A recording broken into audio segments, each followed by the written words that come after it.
السلام عليكم، ازيكم يا حبايبي؟ عاملين ايه؟ يا رب تكونوا بخير. وحشتوني جدا جدا جدا.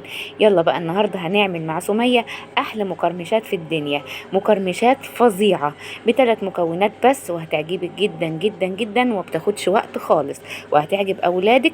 وبدل ما تشتري المقرمشات من بره اعمليها على ايدك. شايفين الجمال؟ تحفة تحفة تحفة. يلا بقى نسمي الله ونصلي على الرسول صلى الله عليه وسلم.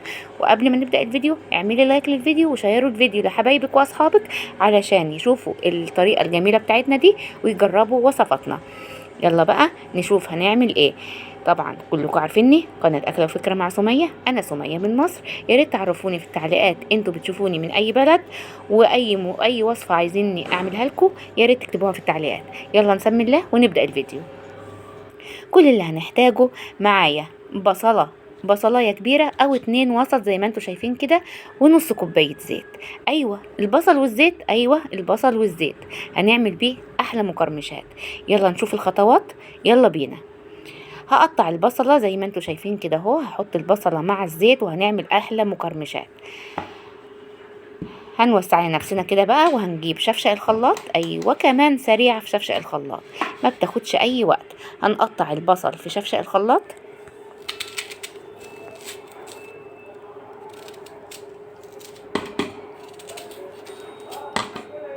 هنقطع البصلايه الكبيره او البصلتين الوسط زي ما انتوا شايفين كده في قلب شفشق الخلاط بمنتهى السهوله وبخطوات بسيطه جدا. معلش الخلاط بتاعي قديم، بقاله حوالي 30 سنه يعني، من ده بتاع جهازي. لا يعني ايه، سامحوني على المنظر ده. واحط نص كوبايه زيت على البصلتين اهو. لو البصلايه كبيره كفايه واحده. نص كوبايه زيت والبصلتين، وهنضربهم كويس جدا جدا جدا في الخلاط. لازم ننعمهم كويس. شايفين الخليط؟ هصبه بقى في البولة بتاعتي زي ما انتوا شايفين كده، وهنخل عليه كوباية دقيق وكمان نص كوباية دقيق اهو، وهحط عليهم نص معلقة ملح ومعلقة صغيرة بيكنج باودر، وهنخلهم كويس جدا. وهقلب وهعجن العجينة كويس جدا. لو احتجت سوائل ممكن ازود معلقه ميه، بس انت مش هتحتاجي اي سوائل، هتتعجن معاكي على طول. لو لقيتي العجينه طريه ممكن تضيفي معلقه دقيق. شايفين لمت معايا ازاي؟ ما ضفتلهاش اي حاجه، لا دقيق ولا ميه. هحط كمان ربع كوبايه دقيق عشان ما تبقاش بتلزق معاكي وتعرفي تفرديها.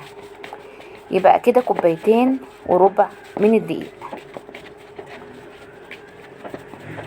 يبقى المكونات بتاعتي البصلتين الوسط ونص كوبايه الزيت اخدوا كوبايتين وربع من الدقيق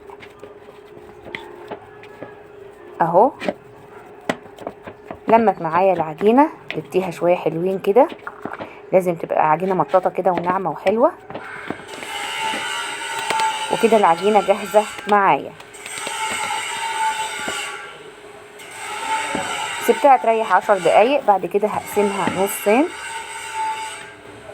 وهاخد العجينه بتاعتي على الكونتر كده وهفردها بايدي وبعدين بالنشابه لسمك اقل من نص سنتي.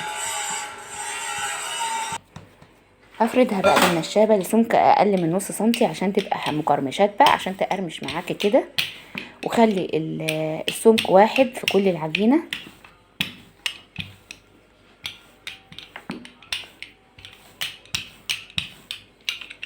انا قسمتها عشان تبان معاكم في الكاميرا واقدر افردها براحتي ما تتعبنيش. وهعمل شكلين او هعمل نوعين. نوع هرش عليه سمسم، والنوع التاني هرش عليه حبة البركة والسمسم. كده انا فردتها بالسمك اللي انا حباه.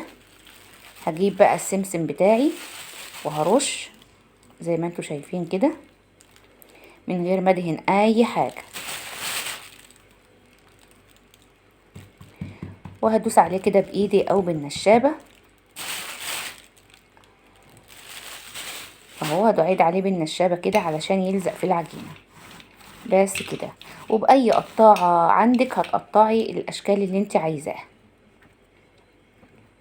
قطع معاكي بمنتهى السهولة.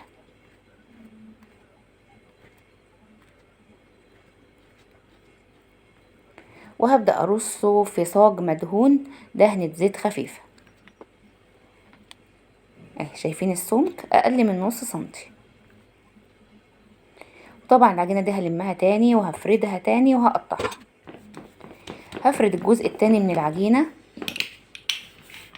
بنفس السمك برضو.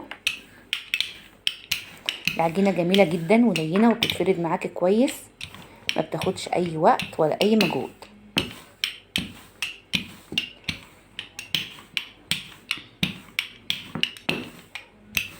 هبدأ ارش على وش العجينة ده الجزء ده حبة البركة والسمسم. هرش رشة سمسم وهجيب رشة حبة البركة ارشها معاها.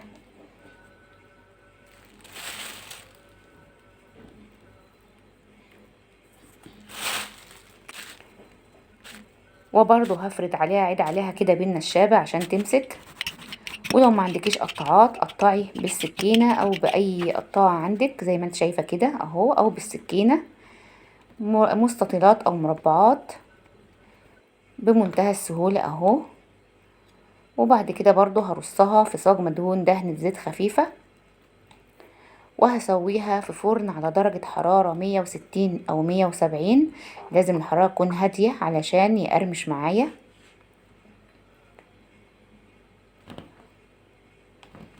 قطعت الكمية كلها ورصيتهم في الصاجات، عملت صاجين معايا حلوين اهم زي ما انتوا شايفين كده.